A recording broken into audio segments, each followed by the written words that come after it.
Hello and welcome to the Lorefield Podcast, the podcast for Starfield lore and news discussion. It's episode 24, and in the words of Count Dooku, I've been looking forward to this. I'm your co-host Mitch, along with Final Fantasy XIV Grandmaster Lexi. Hello. And I've been trying to think of a new moniker for him, and I think I've got one. The most prolific Xbox podcaster in Appalachia, Red Wolf. Oh, look at me go. I like how I'm the Xbox guy all of a sudden. Yeah. Officially not. I'm excited. I'm looking forward to this. Yeah, it's a good one. Officially not an Xbox guy, but kind of an Xbox guy. Kind of. Yeah. Wow.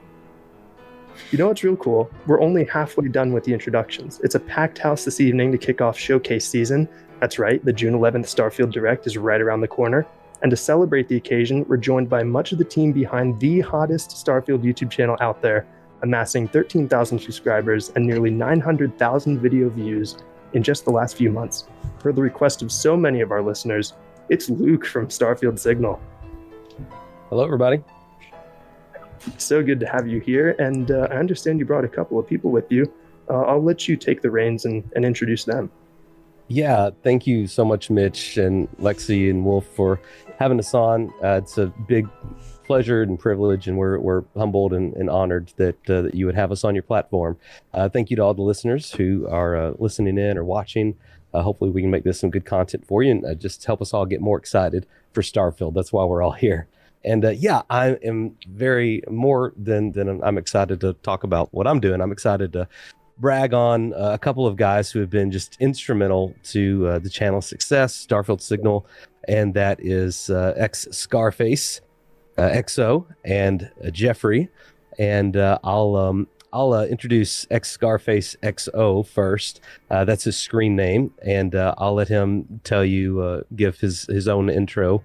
And he has been just instrumental in helping our Discord get up and running. I am not very familiar with that stuff. This is the first time I've ever used Discord, being on Starfield Signal and just connecting with the community. And so he reached out and said, hey, if you ever want to do this, then it's something I'm used to and I'm familiar with, kind of all the ins and outs. And I asked him just about every stupid question you can ask somebody about Discord. And so he's been awesome. And then Jeffrey reached out as well a few weeks into the channel, and he works in video production. And he said, hey, I love Starfield. I love your channel. And this is a skill set that I have. If you're ever looking for any kind of animation work or lower thirds, or, just something to kind of spice up the content, let me know. I'd be happy to help out. And so he makes the channel look much better than I could make it without him. And so by default, that kind of makes me look better and more creative and smarter than I really am. And so Jeffrey's kind of the mastermind behind a lot of the cool stuff you see. And I'll brag more specifically about some of his recent work here in just a minute. But Scarface, why don't you take just a minute to introduce yourself and whatever else you want to tell the viewers and listeners about yourself. Yeah, well, Scarface, Solomon, call me whatever you want. Really, I was having so much fun these past couple months with hanging out with you and building this little community we've got. Separate from the YouTube channel, but with so many great people that have just made it such a fun place to hang out and relax. Yeah, but I mean, I kind of just jumped into it. I mean, I'd been on Discord for a while. Never really ran a server before, but I was like, you know what? Why not give it a shot? See what Luke wants to do. And you were like, hey, I've got nothing to lose. He can lose something. Exactly. I've got nothing to lose, man.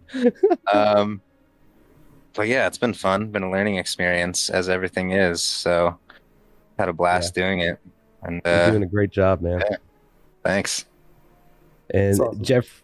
Jeffrey, you, like I said, you've been helping out a lot with some of the more creative elements and the technical elements on the channel for videos. And I want to just brag about you real quick before you give your introduction. So a lot of the animations that you see on Starfield Signal's videos, like the intros with the Starfield Signal logo and stars coming in, and a lot of the title screens, Jeffrey has built all of that from scratch. Like he's not using templates or things that you can buy online. He's building all that from his own mind, and so he's just brilliant. And I'm so happy that I happened to be in the ether of the internet and our paths crossed when they did. So Jeffrey, you're awesome, man. Tell us just a little bit about yourself. Well, thank you. You're far too kind. It's been a lot of fun though, like working on the channel and seeing what the channel growing and just being able to get to do video production outside of my job. That is about something that I really care about, which is Starfield. Yeah. So that's just a lot of fun. And getting to see like the whole community interact and being a part of it. Yeah. Absolutely. I think that's about it, Mitch. Awesome. So happy that we could bring these two faces that I understand aren't really seen, on the channel to the forefront, so that your community can kind of appreciate all the work that goes on behind the scenes. Absolutely. Yeah. I'm sure you feel the same way about your crew. Oh yeah. Actually, this is kind of it. But no, I get it. I apologize, by the way, if you hear bad weather in the background. Unfortunately, Mother Nature is not cooperating. But for those of you who have listened to the show before, you'll know that one of the things we love to do on this show is provide every guest the opportunity to share their Bethesda story, the first Bethesda game they played, and why they fell in love with it, and how they came to learn about Starfield, et cetera, et cetera. We will be doing that for all three of our special guests today. Except unlike the usual where we do it at the beginning of the show, we're going to sprinkle it throughout just to keep things interesting and moving along nicely. So if it's all right, we'll start with you, Luke. This is a totally open segment. The floor is yours to tell this story however you'd like. From the very first Bethesda game you played, why you loved it, why you fell in love with the games and the studio, all the way through today, how you got into content creation. So please tell us that story. Absolutely. Well, children, grab a hot cup of coffee and gather around. No, it's going to be pretty short. Right.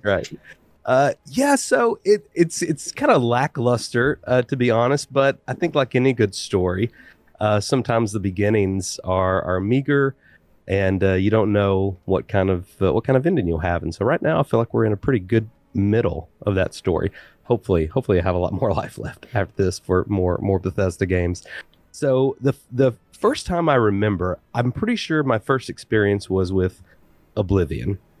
And I know I played Morrowind at some point, but I think that was after Oblivion. I can't really remember. But anyway, I got an Xbox 360 when I was in college, and literally like the only good game that I was halfway interested in was Oblivion, Elder Scrolls 4.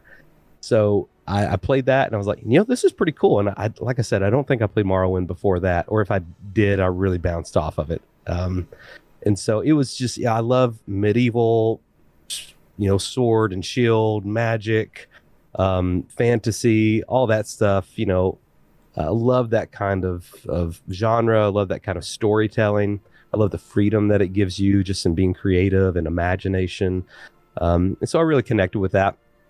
Skyrim was a bit more of my vibe, just with like dragons and kind of the Norse, mythology that they tapped into there. I thought that was really neat. Funny enough, I remember it's kind of a key moment in my story. I remember going to our local town and eating some Chick-fil-A with my brother before the midnight release of Skyrim, because we were both really excited about it. So we drove there, met together, had some Chick-fil-A, and then got our games. He got the like special edition of Skyrim, which, if you remember, came with this literally like this massive dragon statue of Alduin. Yeah.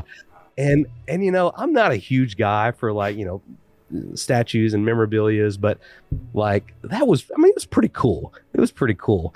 Especially for him. He loves like displaying that stuff. I'm not like a big like trophy statue display kind of guy, so it wouldn't have been a good fit for me. But for him, like it was perfect. But anyway, on our way home, we were driving home separately. We live in kind of backwoods area of the South and the Midwest, and he hit a deer on the way home. Oh my god! So he like had a bad wreck and kind of tore up the front of his car. Thankfully, he was able to keep driving home. But that kind of that was just kind of like a sour moment in that celebration. But it kind of made it memorable as well. So it was kind of cool in that way. But now that kind of brings me to today. So I really didn't get into the Fallout series. And there's nothing against those games. Lots of people on the channel kind of, jokingly and lovingly kind of giving me flack for that. But I just never really connected with the post-apocalyptic stuff. And so I kind of bypassed Fallout 3 and Fallout 4.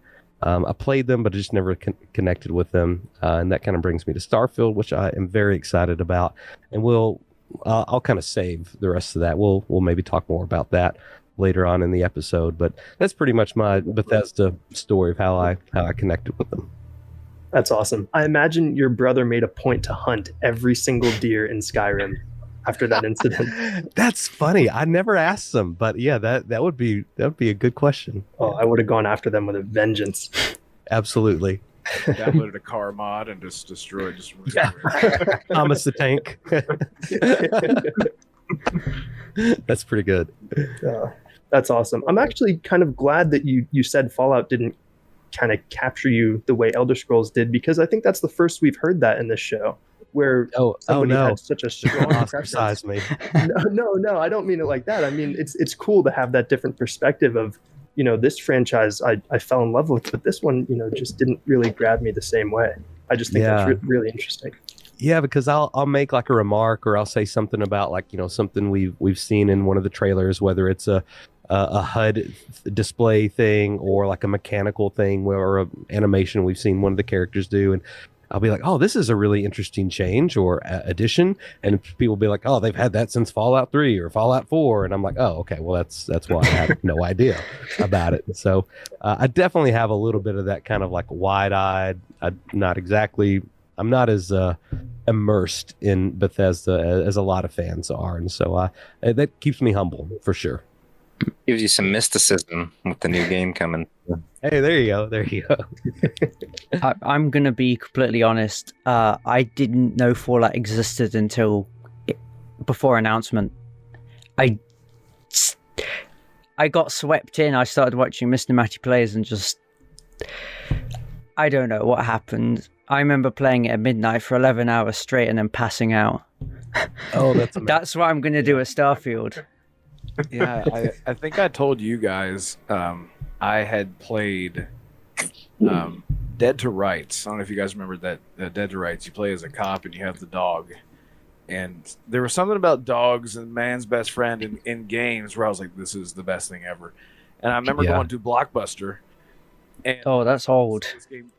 Yeah, I know. I'm showing my went to Blockbuster and saw this game and flipped it over on the back and it shows a character with his dog walking. I'm like, what, dude, what is this? Took it home and I remember playing it. I was like, it kind of reminds me of Oblivion. I was telling all my friends about it and they're like, what is? And I just remember everyone jumping on it after that. And yeah, so I'm the same way. I didn't, we didn't have internet. Well, we did, but no, but yeah, I stumbled upon it. Yeah, it's interesting you said that, Lexi, because I did a lot of research for a video that I never published just because it was so scattered. But essentially I talked about it in a live stream, but it was like researching all kind of the history of Bethesda's releases and like how much they spent on marketing, how much they made from it. And Fallout 4 was like a big deal. It was almost bigger than GTA 5. And GTA 5 kind of historically has that legacy of being like the best-selling piece of media content ever, like, above Avengers Endgame and all this stuff in the first like 48 hours or something like that. And I think the first week of Bethesda shipped 13 or 14 million copies. Now, that doesn't necessarily mean that they sold all those, but they shipped them to GameStops or Blockbusters or Walmarts and all this stuff. So they got the money from it. But as far as retailing and selling it, so anyway, they put a lot of money into marketing, and so that I think you're kind of a good case study in a sense where like you had no idea it existed, and then all of a sudden like, oh, this seems cool, and then so many new Bethesda fans were kind of born out of that. So I hope that something similar happens with Starfield. Yeah. Yeah, and with Xbox's backing, I think it will. They've got so much more resources now in that department. Yeah. Awesome. Well, I think, Mitch Button, I think we'll move on to the ESRB rating. This is several weeks old, so kind of old news for everybody. We've probably seen the articles about it. However, we haven't actually covered it on this show, so I think we will do that. The ESRB, the Entertainment Software Ratings Board, was started in the 90s after the gaming industry got some flack due to some very terrible people playing violent video games, and there being some people creating some link there despite ignoring the millions of people who play these games and don't. Night Trap. Right. Yeah. It was Night Trap. I forgot that was such a bizarre. Yeah. Everyone else was looking at it like, that's not gaming. But adults were like, what are we going to do? Yeah, because the Nintendo president at the time even said Night Trap will never appear on a Nintendo platform, and it's on Switch. Okay, I'm sorry. Nice. What is Night That's Trap? hilarious. It's like a video. It's kind of like Immortal, right? Like those. Yeah. So it's a video, and you can make choices, and there'll be different endings, and but it's all recorded and. Yeah, and this is back in, you said 90s, right, Lexi? Like it was in the 90s, or Mitch? I think so that early mid 90s, yeah, because it was the Sega CD add-on, I believe. Oh, that's right. That's So right. was it sort of like a very violent?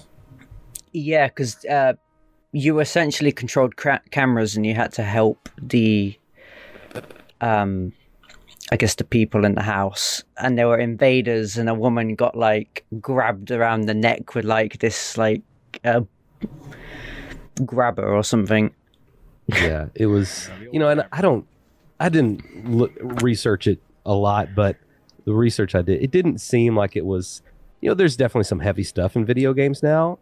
And so, but it didn't seem like that was done with a tasteful artistry that a lot of games handle those things now, such as The Last of Us or something like that. It was a bit more, kind of like a Wild West kind of version of that.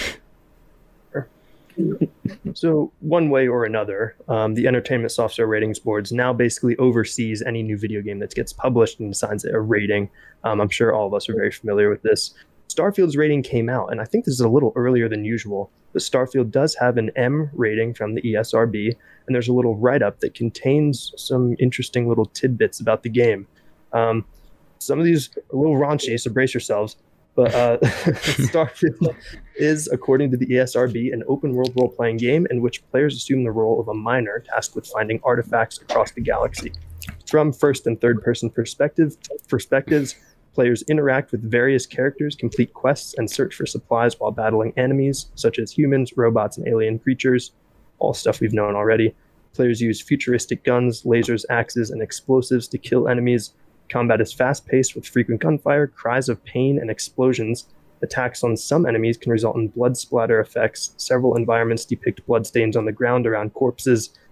And here we get some interesting specifics. The game contains some suggestive material in the dialogue, and after sharing a bed with characters, e.g., life is a sexually transmitted disease that's 100% fatal, and I'm all for getting a little wild, but next time let's try it without the jetpacks. And also talk about seeing stars. Woo, that was amazing. It's so odd to read those. Very enthusiastic woo. You did that with a straight face. That was impressive, man.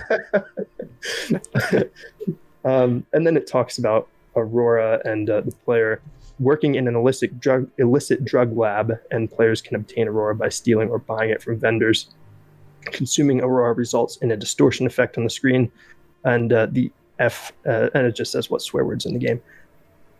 There are a couple new things here, namely the sexy dialogue. So a couple websites picked this up and said, there's like a sex mini game with jetpacks in Starfield, and I don't think that's what this is saying. No. I think it's going to be no way. It's not going to be hot I coffee. didn't even see that. Yeah. It's not going to be hot coffee. No. Hot coffee got San Andreas an AO rating, and it wasn't even available in the game. It was on the discs. Oh, I know what you're talking about now. Yeah. I missed the reference at first. Yeah, I got you. Yeah. So I think it's just going to be you press A on a bed and you rest like any other Bethesda game. And then when you wake up, if you're with your companion who you're romantically involved with, and their companion will say something to that effect, in, like one of those lines that was listed. I don't think some people really ran wild with that detail. And the thing is, if there actually was some activity you could do, that would have been included in the rating summary. Yeah. Like we'd know about it in far more detail. So yeah, it's just those lines. What I find interesting is that we can work in a drug lab. And I was wondering if this is maybe part of the outposts. If you can set up an Aurora lab in your outpost and then generate some income. Okay, idea. You start a drug business and then the space cops come after you. Oh, I love There that. you go. There you So go. you have to oh no, the space cops are coming. Pack up your outpost, go to another planet. Yeah. That was pretty cool. Yeah. hit the red button. Yeah, alarms going off. Everyone's just evacuating in pods. How about a drug lab on your ship? Yeah. Well, see, it's funny because in No Man's Sky, of course, what else do we have to compare this to? But in No Man's Sky, they actually added that outlaw update, and in that update, it allows you to smuggle contraband, but it actually puts sort of like the space Interesting. quote police sort of are able to track that contraband because they have those types of scanners. But you can buy sort of technology to put on your ship to mask the contraband. That way they can't, because they'll stop you and be like, hey, you got some stuff on you? And then you're like, no. They're like, well, that's convincing enough for me. But a lot of the times they will just like shoot you down and be like, yo, you got drugs on your ship. I'm going to kill you. I've been so curious about the smuggling in Starfield because we still don't really know how the ship storage works. So I'm just really curious about that. So having drugs and stuff, it's like, how's that going to work? Yeah, it makes me think about was it Oblivion that was kind of famous for like if you stole anything at any time, like every guard forever will hate you and always try to arrest you. So I hope I don't remember Skyrim being that bad, and again, I don't have any context for Fallout, but hopefully they've sophisticated that system a little bit to have it a little bit deeper and keep track of things, and that would be cool if you could, even if you have it on your ship, you could either dump it or conceal it or hide it, or I think join in on the fun. I don't know. I feel like overall ship storage is going to be really interesting to see how that plays out. Like I'm wondering, you can obviously have living beings on the ship. You have humans, right? So, and Vasco, can you bring animals with you from like one planet to another planet? Like, is that a possibility? I don't know. I feel like that'll be interesting just to see how all that plays out. They also have the. Oh, you can go ahead. Oh no, you can go.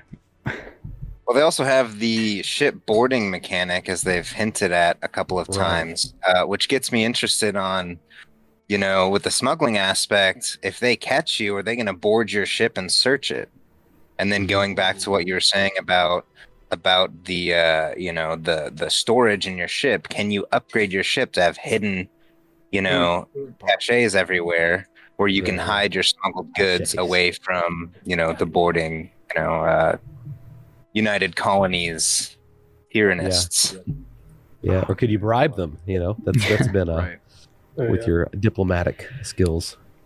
Maybe I'm starting to get too kind of creative or ambitious, but what if in the guards, if they search your ship for contraband, they their like AI will try to find containers in the room, and then they'll walk over to them and search them, but you can get hidden compartments on your ship and then have containers that are out of sight to have the contraband that won't get found in a search. Yeah.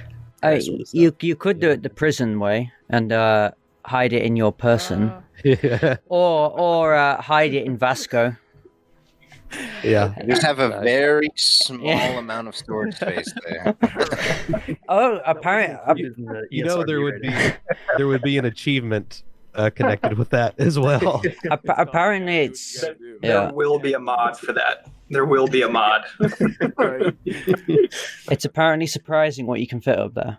That's So hilarious. Mitch Button, it's Yeah. We're moving right along. Jeff, are you ready to share your Bethesda story? Sure. Yeah. So growing up, like high fantasy, and I like medieval stuff, but high fantasy wasn't really a big interest of mine. I don't know why. I guess just not really introduced to it properly. And then my friend Jay was like with Skyrim. It was with Skyrim. I'm 26, so it was I was a young teenager in 2011, 2012, and he was like, "You have to play this game." And I was like, "I don't want to spend $60 on it." And he literally gave me his own copy of the game and told me, "I want you to play this, and you can keep it." So I played it, and then from there on, it was like, okay, well, they're doing some things right. I mean, the way that their side quests are like full. Like, those could be the A campaigns of some games, their side quests, the way that you can interact with, like, every object in the world and, like, pick up a spoon and a fork and a plate and, like, all that kind of stuff. That was stuff that I just hadn't really seen before.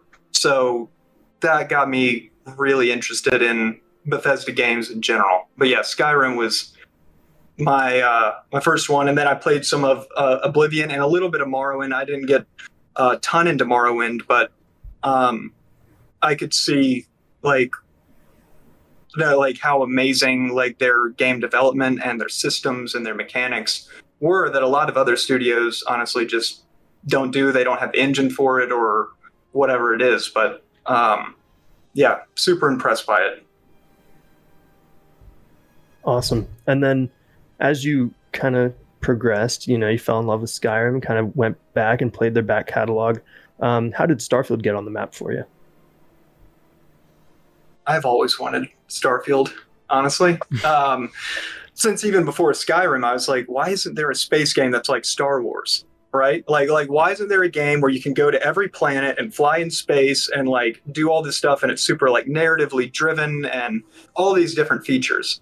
And Skyrim actually made me think like, man, it'd be so cool if there's a space game where you're like flying in the cosmos and then you can go down to a planet and pick up an apple, like off of like you can go anywhere. It's just like that contrast between the super small and the super large. A lot of games we're on a planet, flying your ship isn't really a part of it. And a lot of games that are like flying your ship is a major part of it, the planets aren't.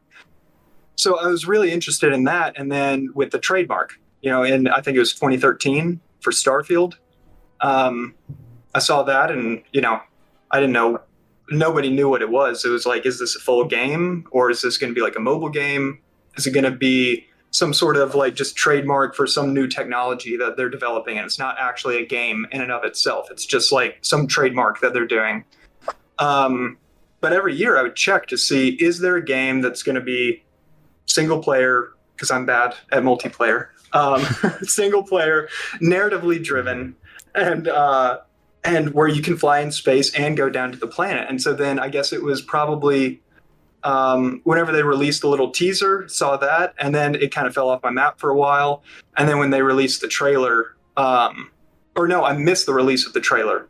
And it was like several months, and then I checked it out and saw it, and it was like, oh, this checks like every single box that I've had for a long time. So super excited about that.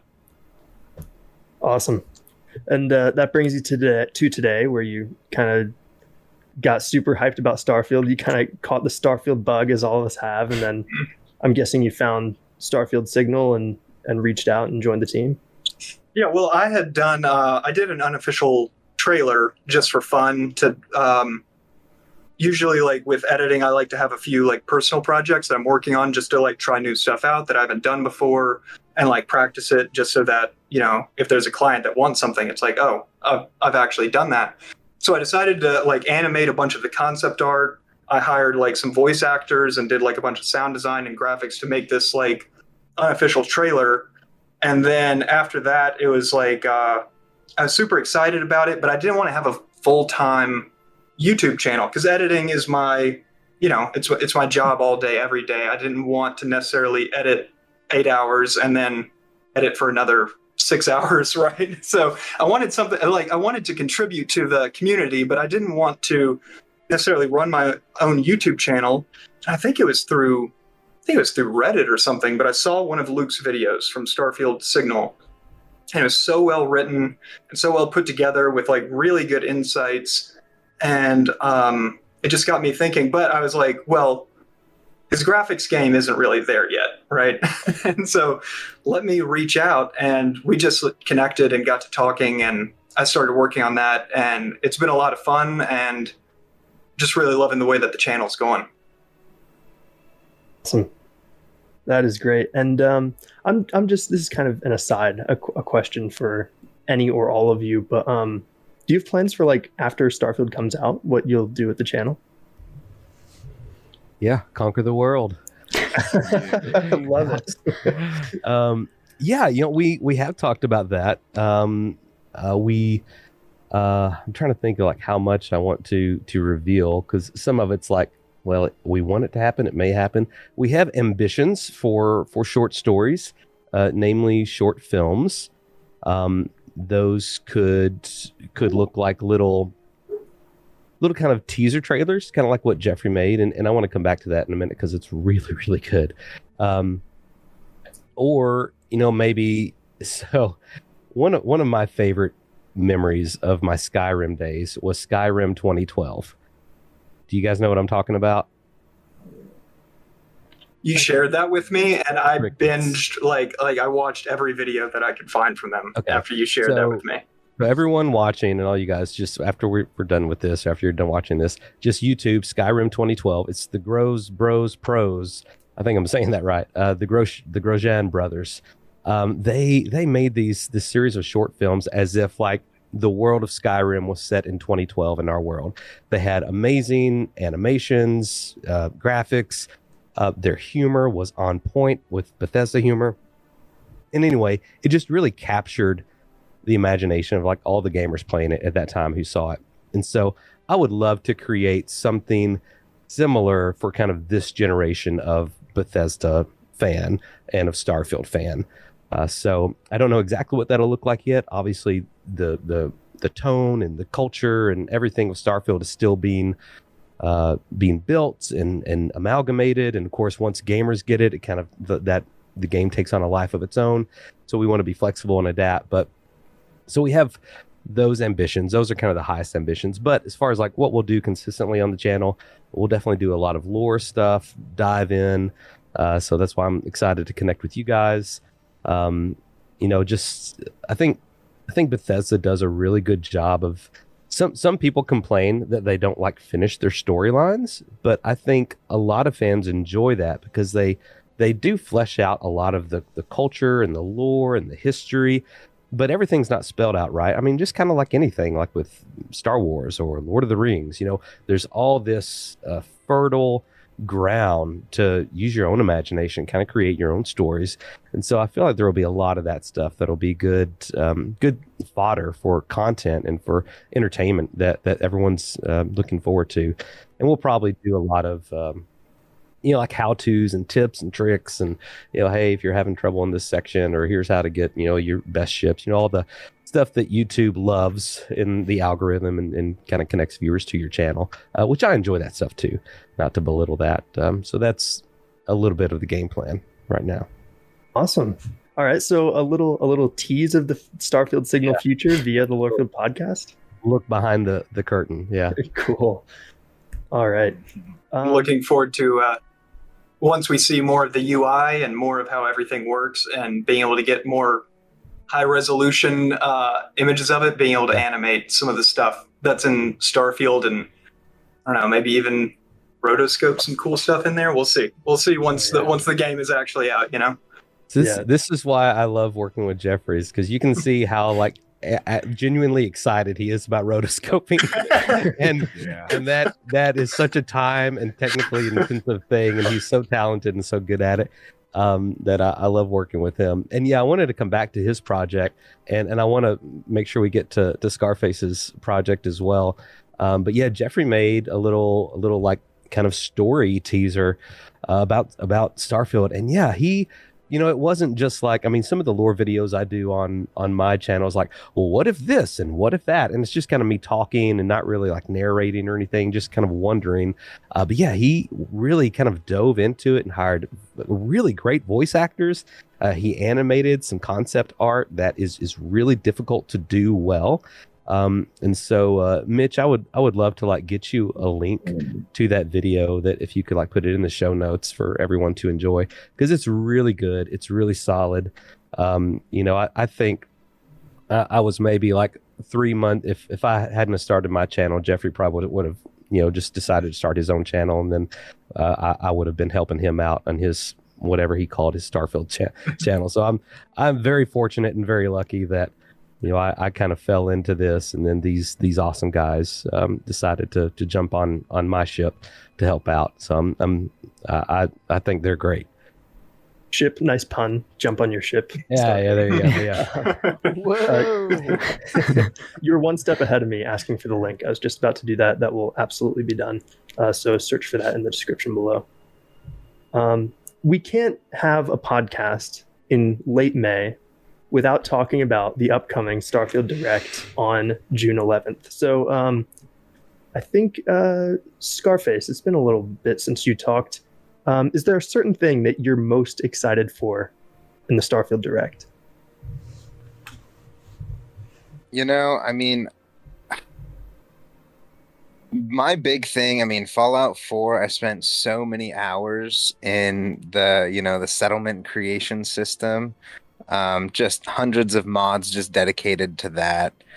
And so that's what I want to know more about. That's one of the big things. Shipbuilding as well, which kind of goes hand in hand in that, which is pretty exciting. What we've seen so far is a lot of prefab models, being thrown together. And I'm hoping that isn't kind of the direction they're leaning towards. They've always, they used prefabs as a tool before, but I'm hoping that it's not just that it is a tool like it was, and there's a high amount of customizability within that system. Because that's something that's a lot of fun for me. And then, just everything else with it too. The resource generation and the NPCs, having NPCs staff your ship. What can they do? What can they not do? Do I have to hire a gunner, to operate my gimbaled, laser turrets? That's, those are Let the Wookiee win. Yeah. That's awesome. Wolf, I'll ask you, do you think the showcase will showcase new mechanics entirely, or will it go deeper into the ones we've already seen? I think, first thing that they're going to do, Todd's going to look directly into the camera and say, Red Wolf, yes, you can walk around your ship while it's in space, while it's parked. There you go. And move on.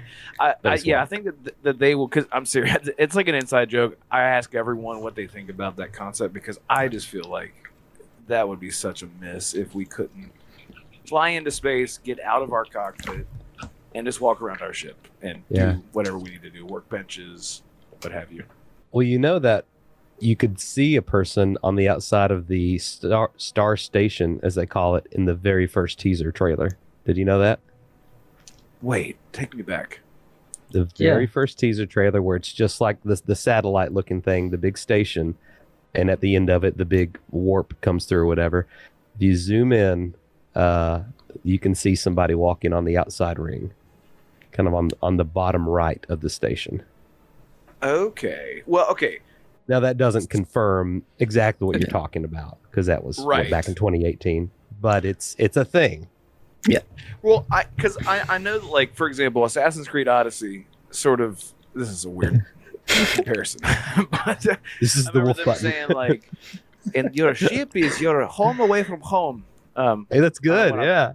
And I was like, cool. And then it wasn't really at all. Yeah, But not at all. I would love for Todd to say, let's take a look into how your ship is your home away from home. And then they could jump into how your crew works. Because all the things that they've confirmed, they haven't dove into. And I would like to see how, like, systems like that work. And Scarface, you were talking about, what do your crewmates do? Are we going to have, like, you know how, like, in Skyrim you can hire mercenaries, but then you can also hire named NPCs that sort of have a bit of backstory to them, and so you can have, you know, a little more dialogue with certain characters that can join your crew while not necessarily having to be your main one or two companions that you can usually have, if that makes any sense. So to answer your question, Mitch, I think yes, that we are going to see new stuff, and they might have, like, a one more look at this big thing, because the one more for me was and yes, you can fly it, and yes, you can customize your ship. I was like, whoa, like, still to this day, it blows me away. Yeah. I think that's a good question, Mitch. I think Bethesda are in the unfortunate position in the public eye to where they probably need to show more than they want to and more than they ideally should, right? And what I mean by that is you want your games to not show you every single thing you can do, right? You know, but before launch, right? Have any of you guys played the new Zelda that came out? Tears of the Kingdom? Oh man, okay, I'm in the wrong crowd here. Well, you know, it has a lot of mechanics and it has a lot of environments and I mean, Elden Ring is a good example as well if you play that. So any big game, like, you need a little bit of mystery behind it for the fans and the player to uncover as they're going, or else, you know, that sense of mystery and that sense of actually discovering something is kind of lost, right? You're like, well, I'm not discovering this new thing. It's just like, I'm just kind of doing it now. But I think with as much ill will as they've gained in the past 4 or 5 years, I think people don't trust them as much. Even people who used to call themselves fans, they don't trust Bethesda's marketing. They don't trust, you know, what Todd Howard says. They don't trust whatever.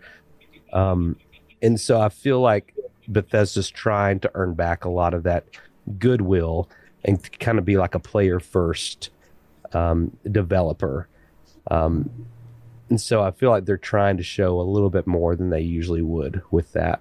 Because even with Fallout 4, like, all the marketing they did with that, they didn't show a lot of it.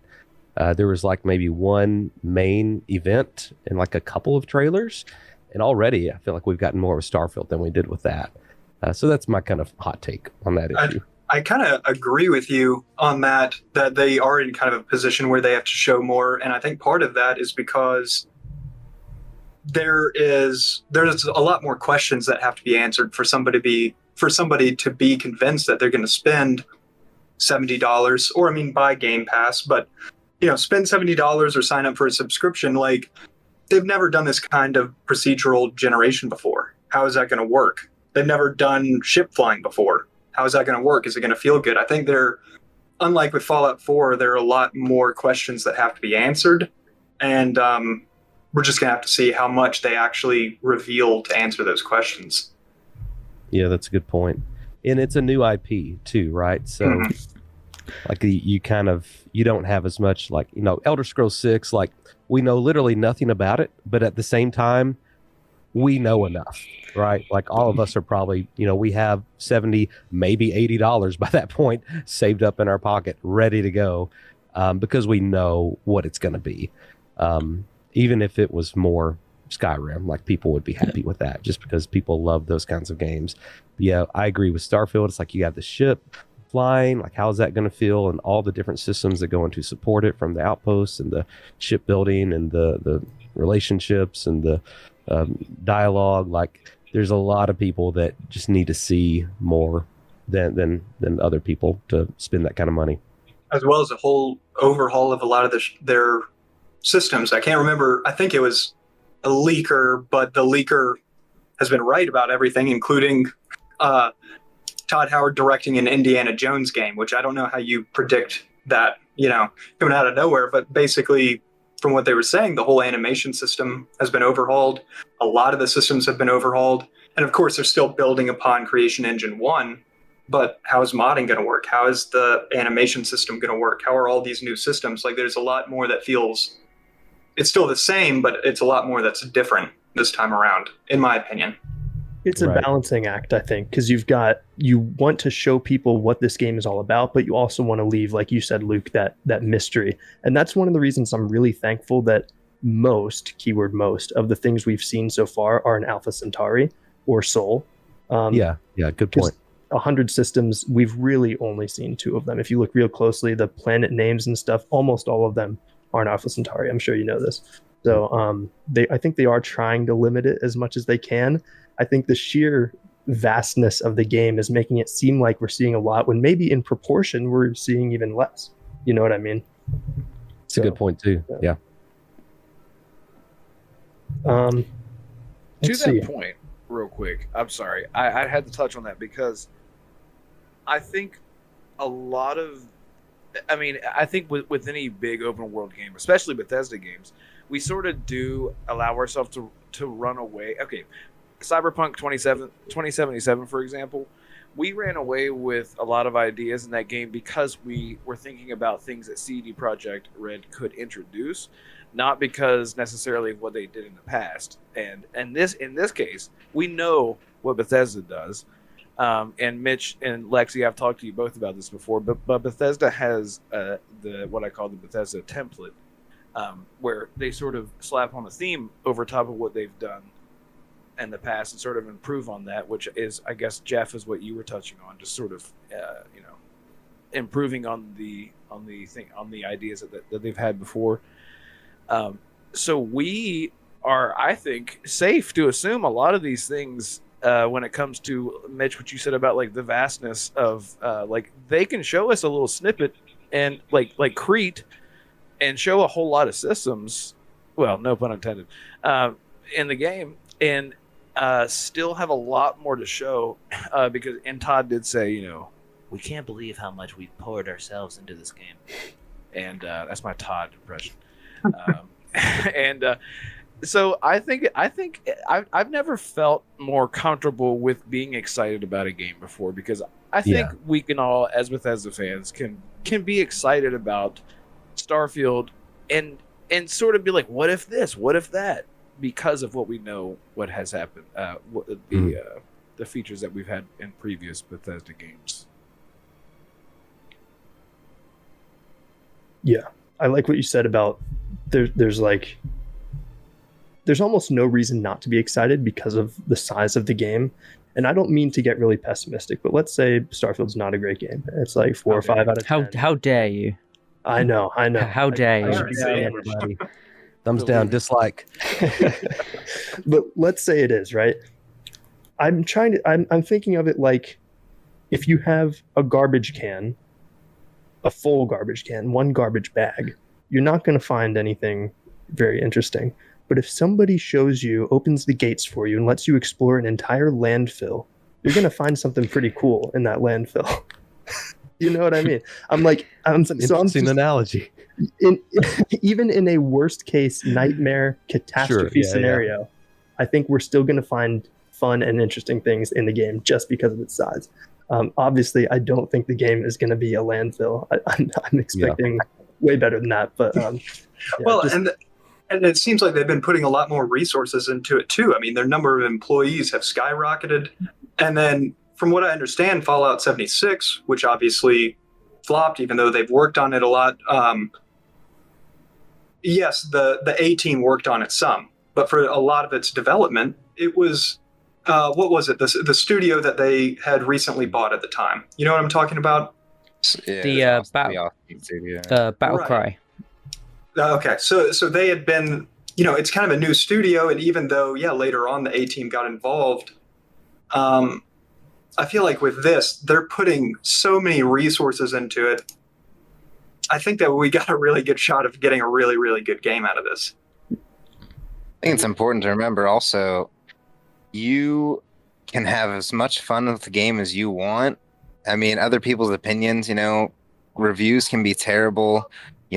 Everybody can say it's a horrible game, but I know people who absolutely loved Fallout 76 and they still play it to this day, I think it's important to remember that it's all about what you enjoy, who cares what anyone else thinks? My brother loves Cyberpunk. I didn't really get into it, but it's like, it's not that a game is good or bad. It's just, do you enjoy it? Do you enjoy playing it at the end of the day?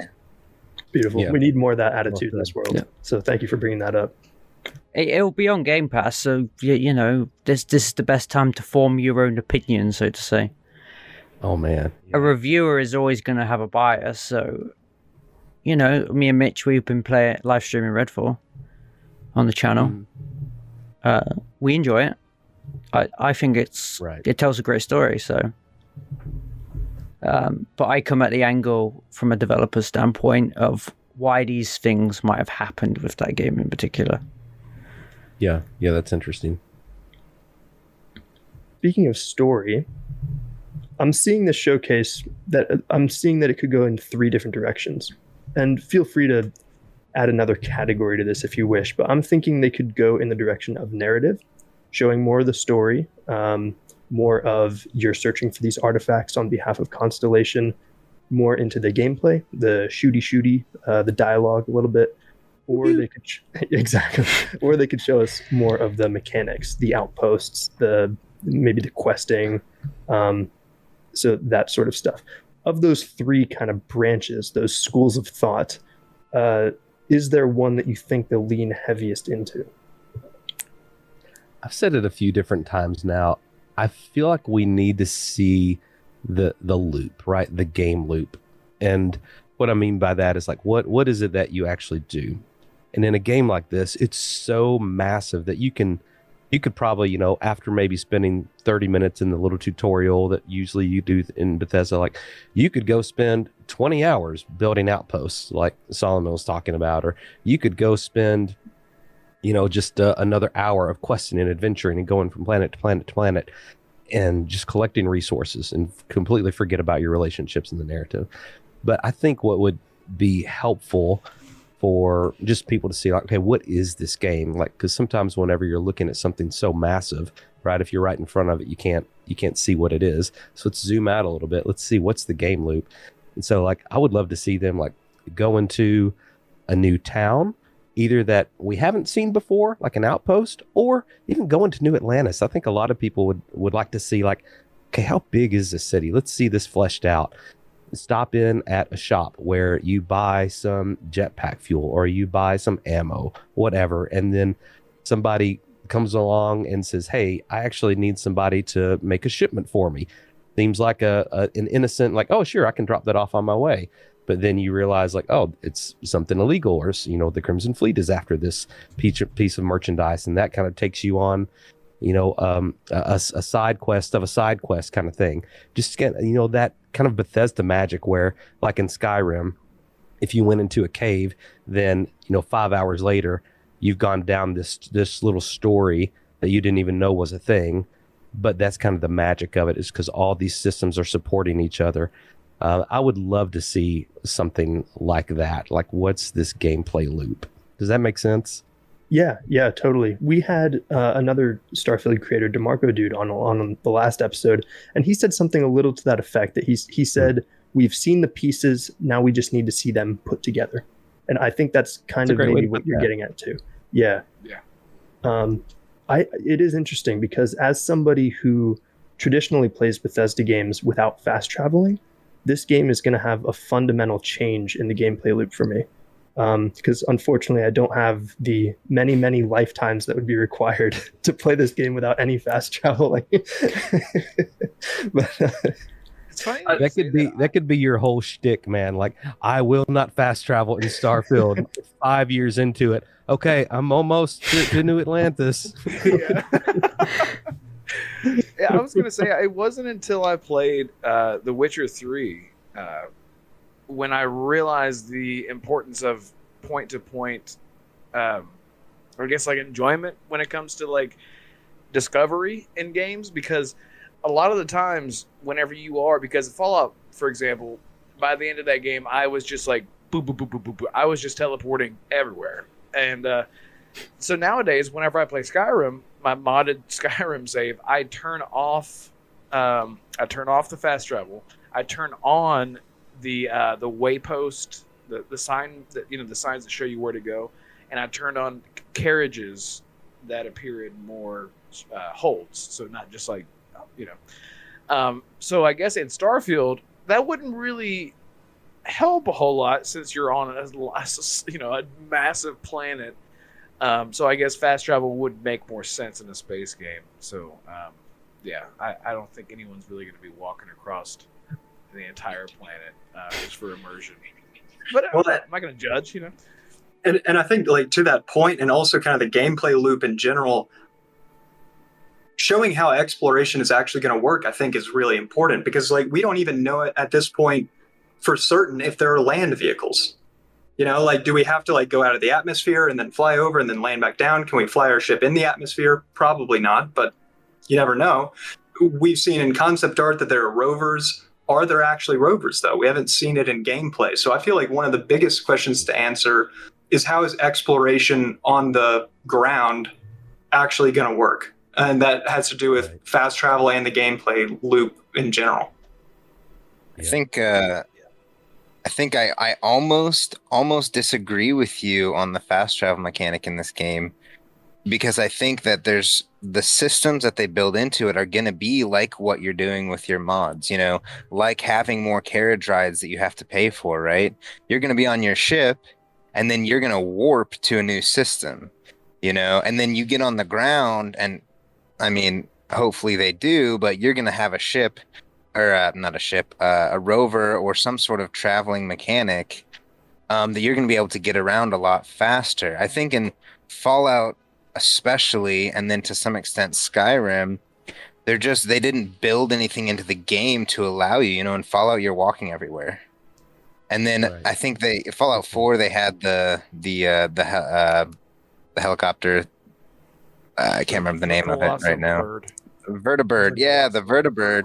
I was close. That you could travel around in, but they really have and then in Skyrim you had the horse, but it was very minimal. And so I think in this game that they have the potential to build in so many of those mechanics, because they're working with a functional world set in modern times, Yeah.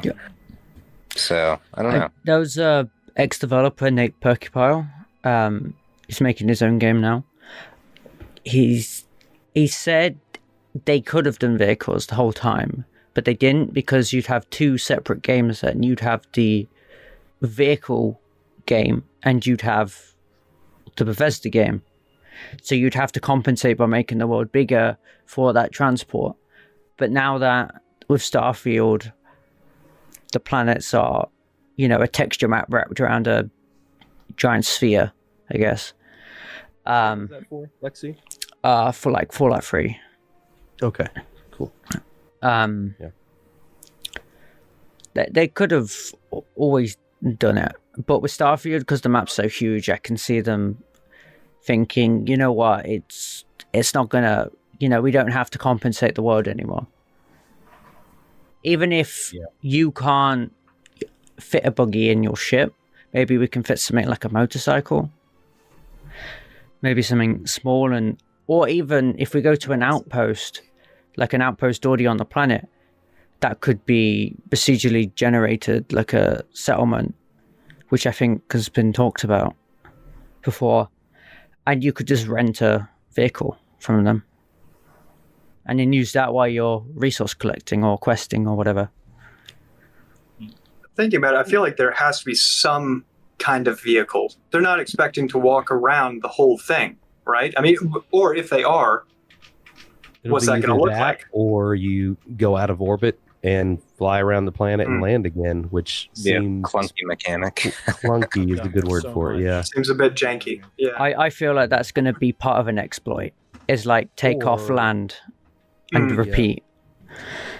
Yeah, and you just get warped to the end zone. Yeah.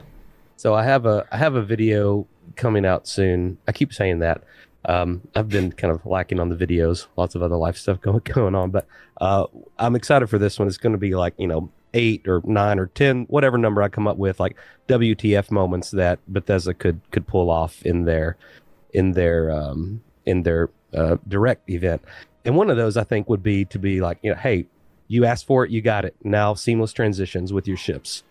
Mic drop. Oh, Like I think that would be like a whole whoa. Like they said they weren't going to. They said it wasn't That was important. the entire reason for the delay. No. They listened. Oh my gosh, I would be a little upset. But I think that could be one of those things, like I said, to get some goodwill with their player base. Like I think that would be huge.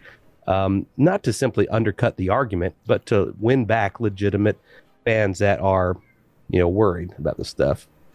Yeah, I feel like Bethesda has always been great about giving options. On my podcast, I talk to my friends about how we all, if you're not a fan of first-person games or third-person games, whichever you prefer, not a lot of games have the ability or capacity to, as far as their engines go, to be built around having both, like Bethesda does. So there's one example of having a lot of options. And one thing that I feel like it's like my only complaint, besides the Todd, can we please walk around our ship while it's in space? Besides that, it's the I was never a fan of the zoomed in. I punch my mic. The camera. The dialogue. Oh no, I hate that from the Starfield. What we've seen, the zoom in. It's like, I agree. I would like to see a an option where they're like, you can have it over the shoulder classic, or if you want, I don't think it hurts anyone. With I don't know. I would just like to see them. If you can play it like this or you can play it like that. But I mean, Bethesda, their pedigree is built on be who you want, go where you want, do what you want. Mm-hmm. We're not shoving you down a linear path, except whenever you create your character, usually, and then you're free. But stuff like that. That's just like an example, so I can lay the framework for like my what I'm trying to say, like just options like that. Little changes. Ubisoft has been so great about that with a lot of their games. Like, I don't know if anyone has this is the second time I brought up Assassin's Creed, coincidentally. I'm not even like a super fan, but they have a ton of options, just accessibility options and everything, just to completely change the game however you want to play it. And it's a single player game, so that's another. Bethesda One of the things. I'm sorry, go ahead. Mitch. I was just gonna say, like, one of the things I would like to get to before we have to wrap up. I want to let Scarface talk a little bit about his lore project, but I don't want to make a hard turn there, but just wanted to mention that. Sure. Yeah. I was just about to transition. There's just one last thing I want to bring up with the showcase. Bethesda is very good at those, like, oh wow, holy crap, blow your socks off moments. And I think one of those could be in the form of a limited or collector's edition. So I'll just get a real brief answer from all of you. What do you think we might see? Whether it's an art book, headset, controller, console, what's going to be the bonus content that we see? Jeff, I'll start with you. I don't know if they're going to actually do this, but I would love a Vasco like figurine, like almost action figure, like where you can like move the little arms or something. I'm not a big like figurine collector, but like Vasco looks really cool, and I want that on my desk. Love it. Solomon would get it, put it next to Mando. Oh yeah. Lex, what do you think? it's got to be to watch. With the case, I mean, it's like, we know it's a thing, we know it works. It's got to be like, that's going to make the thing like 300 on its own. Oof. Yeah, because that's like a legitimate smartwatch. Yeah, like the manual leak. It's got all like you can read the magnetic field and the like the weather data. That's crazy. Yeah. Yeah, it's easy to forget that hasn't been revealed yet. Wolf, what do you think we'll see? We'll have a little ship that like a little Lego ship where our dude is walking around inside of a ship. No, I'm just kidding. No, I would honestly since I'm a big So it's like a support group for Wolf. Like, let it go, man. It's not gonna happen. I've literally tweeted at Emil. I'm like, please. Remember whenever he tweeted out and he was like, "Just saying, I'm playing Starfield right now." Or sorry, F. I was like, hey, I don't care. I didn't say that. I was just like, can we walk around our ship? No, seriously, there are steel books. Everyone knows I'm a freak for collectors, figurines, steel books. There are steel books available now for Starfield. So I would like to see just your typical, special deluxe edition with your steel book and a little figurine. And then you have your collector's edition with a bigger Vasco, like Jeff was saying, with the steelbook, with the game disc. Because a lot of games do that nowadays, where they're like, "Here's the game code." It's like, dude, Scam. Yeah. Or it's like, hey, can we have like the full-on Starfield helmet, and you put it on your head, and it's like your TV visor. You just play with your helmet on. Your girlfriend walks in and you're like, it's a VR set. Yeah, pretty much. You're sitting there on your couch with a headset on. Yeah. I don't know, something crazy, because I feel like they would have to, just because they know people are, because that Fallout for Vault Boy, right? The Pit Boy. Pit Boy. Yeah. Right. That sold like crazy. It was like sold out immediately. And people were like, with their Vault Boy on their Pit Boy on their wrist while they're playing the game. I don't know. It's really cool. It's really cool. So like, yeah. So we have like the watch and I would love to see something like that. I would say yes. The answer is yes. Okay, awesome. Scarface, what do you think we'll see? I really want to see the watch. I want to see something functional in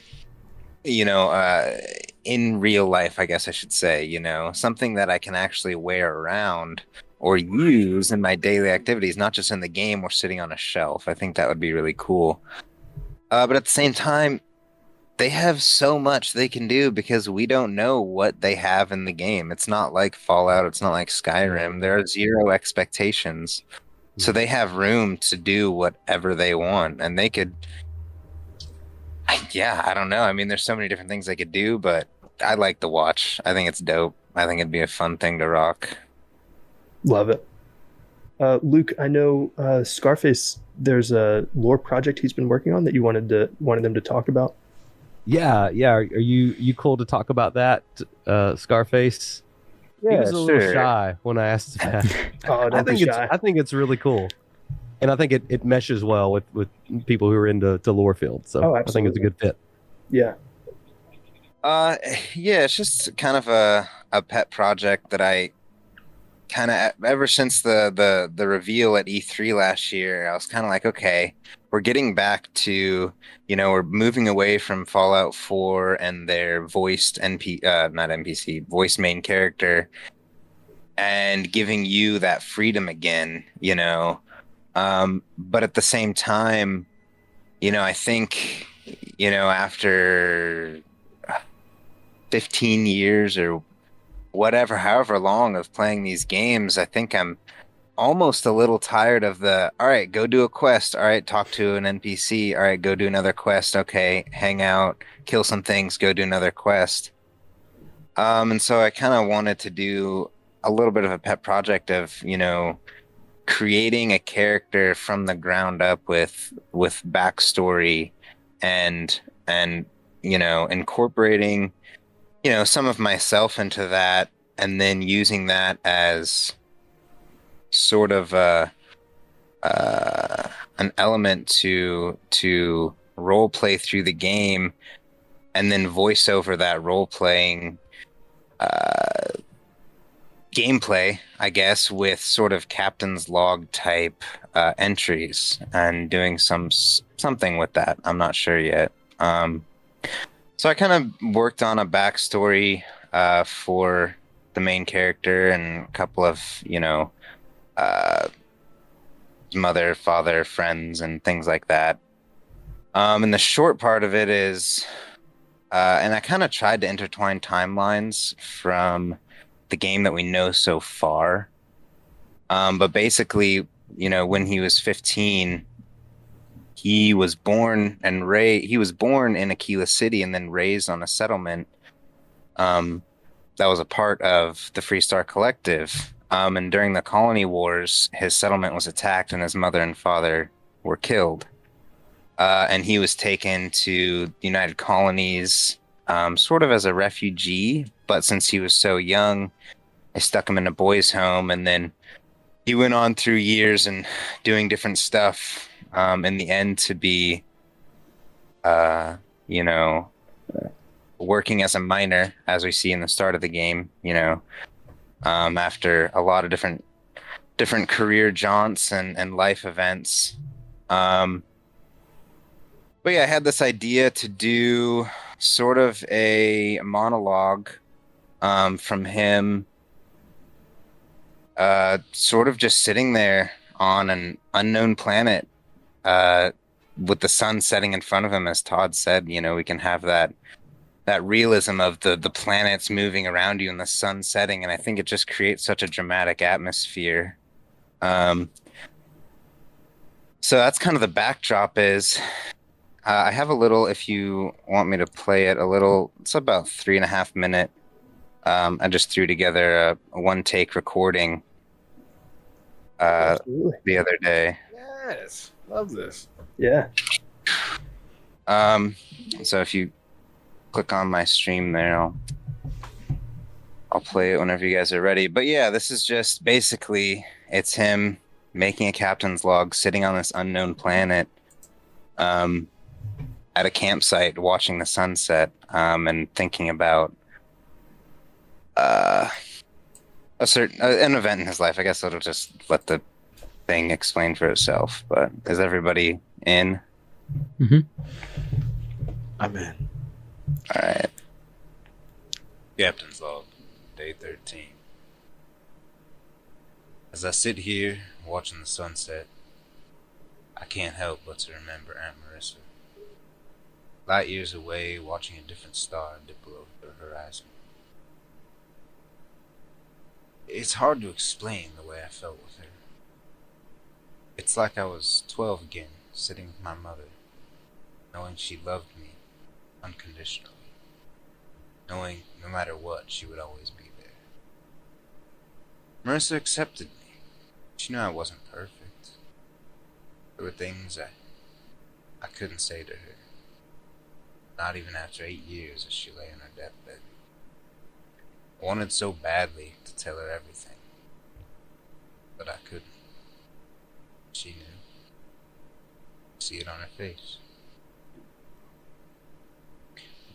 I held her hand as she looked up at me. "John," she said, "no matter what you do, no matter what you've done, you don't have to let go of who you are.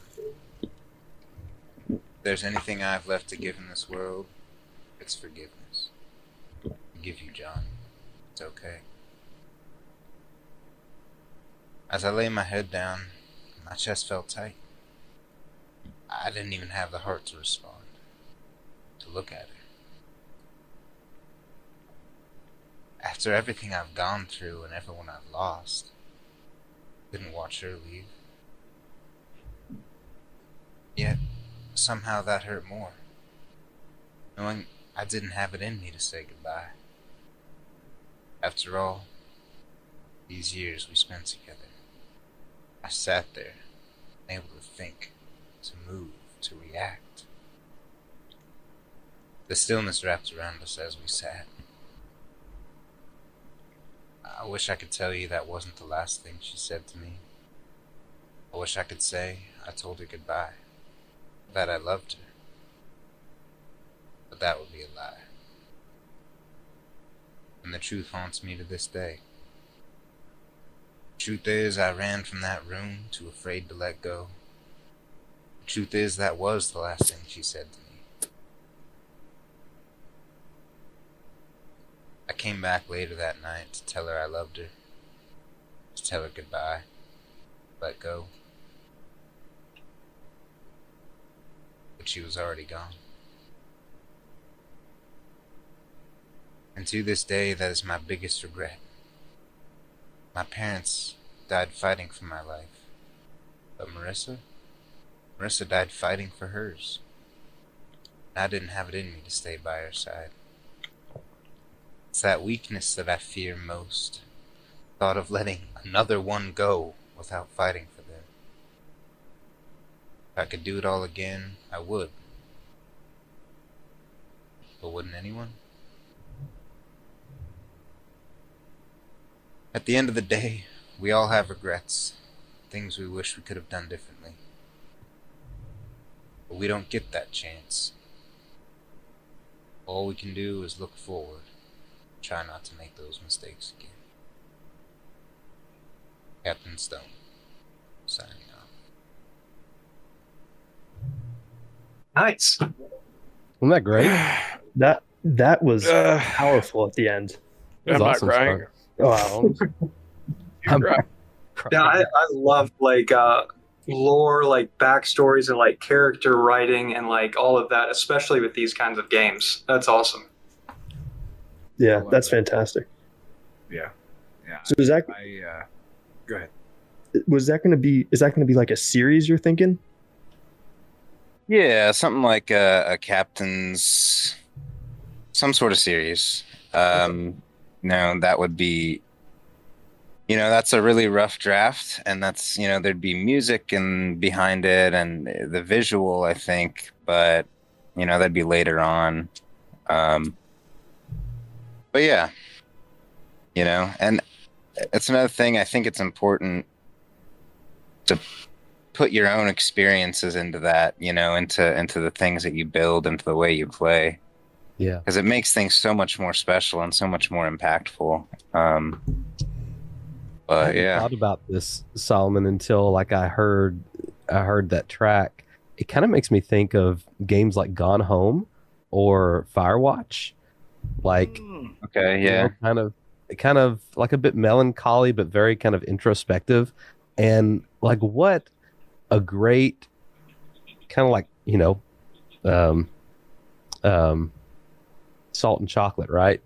Go together, sweet and spicy. Like, you'll have this big, vast, open world to make you feel, so small, in this huge universe that you can go explore, to make you consider your own mortality and humanity, and what are the sums of my choices. I think that's really cool that you're kind of exploring that, and I think that's just another testament to why games are important. That this isn't just about like kind of you joked about earlier, Mitch, like pew pew, shooty. There's that too, and it's fun. But I think Bethesda, they have that kind of magic that allows you to go wherever you want to go, whether it's that introspective, whether it's the combat side, whether it's just exploring and, hey, I had a hard day at work, I just want to go chill and mine some iron on a moon somewhere. I think this game's going to have a little bit for everybody. I fully agree. You really have a knack for writing, Scarface, by the way. oh, thank you. Yeah. I really could see, literally and figuratively, the concept art that is my Discord profile picture. The sunset with the ship on the flat area, Absolutely. constellation member looking at the stars above. Scarface, if we have time, I know you guys we're all on a time crunch, so I don't want to intrude too much, but Scarface, if you'd like, please share your Bethesda story as well before we wrap up here. Yeah, Morrowind, that was the first game I played, and at the time I was so young that my attention span was minuscule, so I never really got into the game too far, and I honestly, I never went back and played it. But then, and I played Oblivion too, but then Fallout 3 really captured me. I've always had an interest for the post-apocalyptic genre. That's always been a lot of fun for me. And Fallout just, I don't know, it captured that so well. and then the mixture of the exploration and the detail of the world that they put in there. It was just so good. And so, after Fallout 3, I mean, I think that's probably in my mind their crowning work, the story and the world and everything just meshed together so well for me. And then I played everything since then. Fallout 4 was amazing, Skyrim was amazing.